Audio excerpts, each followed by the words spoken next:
بسم الله الرحمن الرحيم. الحمد لله رب العالمين، والصلاة والسلام على أشرف المرسلين سيدنا محمد صلى الله عليه وسلم وعلى آله وأصحابه وأمته أجمعين إلى يوم الدين. السلام عليكم ورحمة الله وبركاته. لأخوة أبارموا خواهي قورة طاعة عبادتي همولا يقبلك إن شاء الله. يا ربي خواهي قورة لعذاب قبر آقري جهنم بمان بارزي إن شاء الله. دعاء والنزاع بسودكان لقرآن دا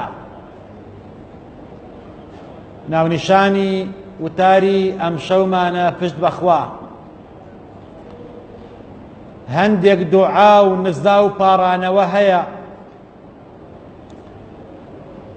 لە قورئاندا، هەر دوعا و نزایەکیان بۆ شتێکە، هەر کەسێک بیان خوێنێت بەدڵ بەو مەرجەی کە مرجي قبول بوني دعاي تيابيت إلا خواي رب العالمين ولامي أداته.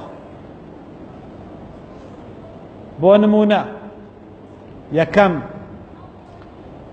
أقر بتويت من دالا كانت صالح بن، من دالا كانت جويرايل بن، من دالا كانت لاسار نبن، من دالا كانت بكلمي إسلام جوش كرابن بتوي من دالا كانت دواي خوت رحمة دبو بنيرن دعاي خير دبو بكن أم دعاي بخوينا.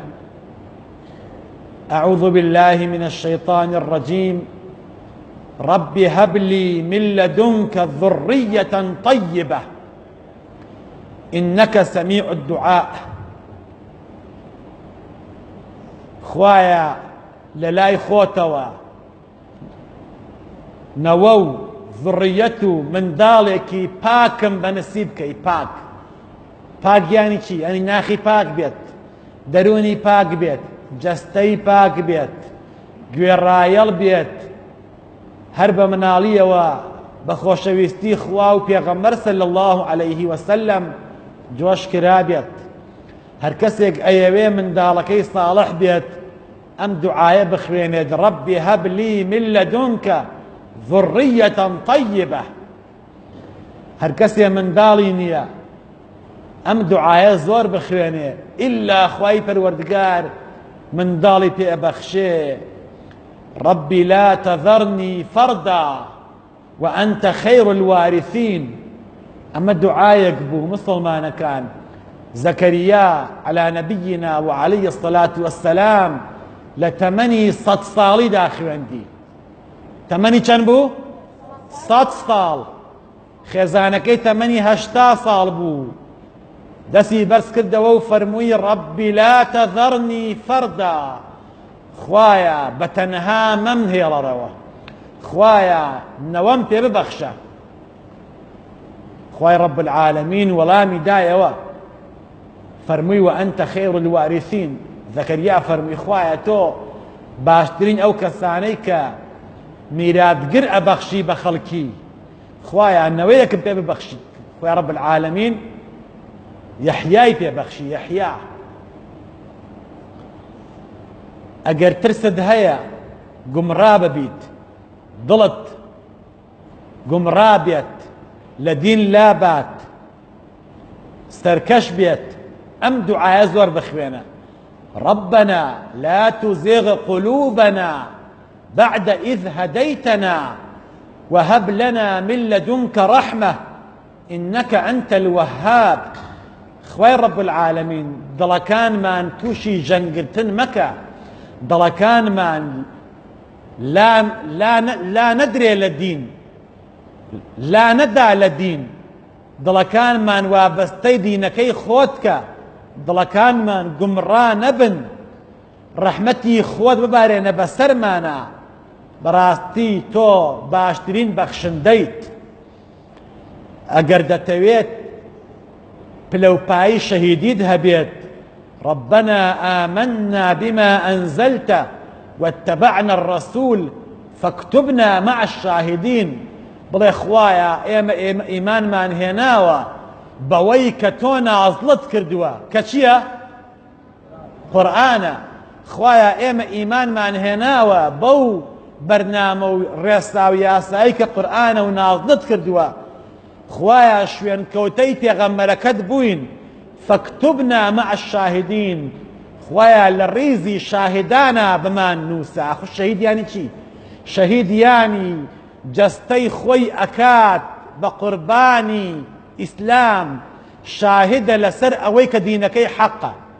فاكتبنا مع الشاهدين. ئەگە لەسەر جێگەشت بمری هەر شەهیدی مادام نیەت و ئەوە بێ لە پێناوی خوادا بمریت.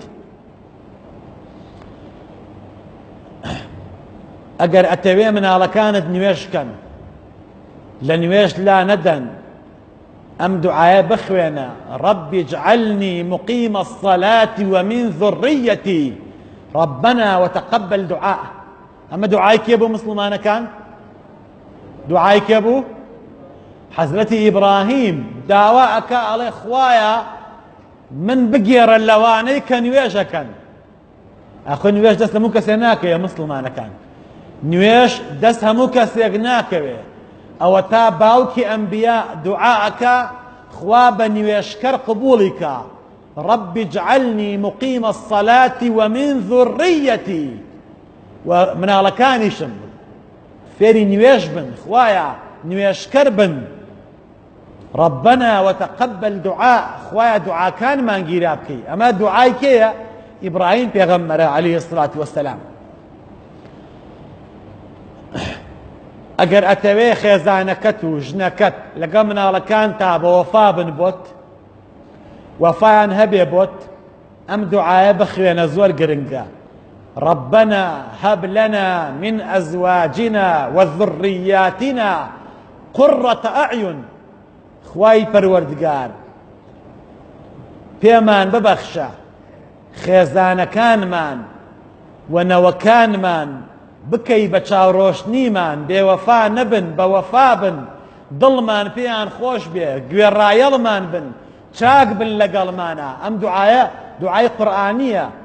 گەورەترین کێشە لەسەر ئەرزە مسلمانەکان گەورەترین گیر و گرفت لەسەر ئەرزە کێشەی عایلەییە.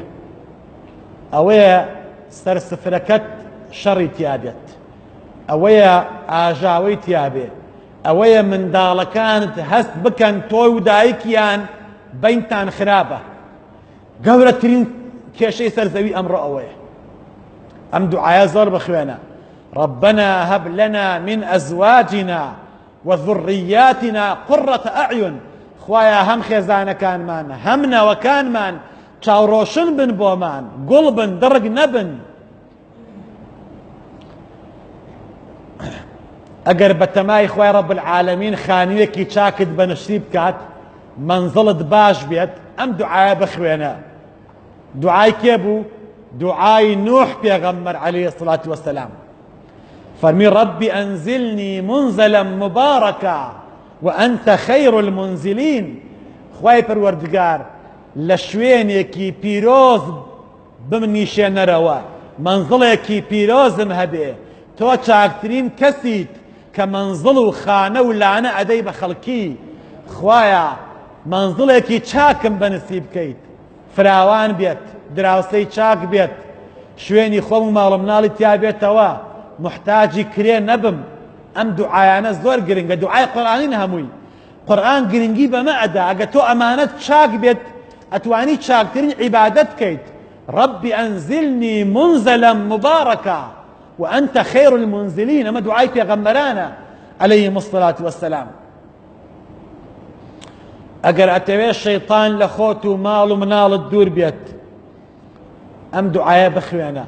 ربي أعوذ بك من همزات الشياطين وأعوذ بك ربي أن يحضرون. خوای رب العالمین پەنا ئەگرم بە تۆ لە فێڵ و تەڵەکە و گاڵتەی شەیطان پێم پێکەنێ، شەیطان گاڵتەم پێ بکە، هەر ڕۆژی لەسەر بەزمێ یاریکەم. خوایە پەنا ئەگرم بە تۆ کە شەیاطین حازر بن لە ماڵەکەمە، لە ناخمە، لە دڵمە، لە داڵغەمە، شەیطانم لێ دوورکە یا رب العالمین.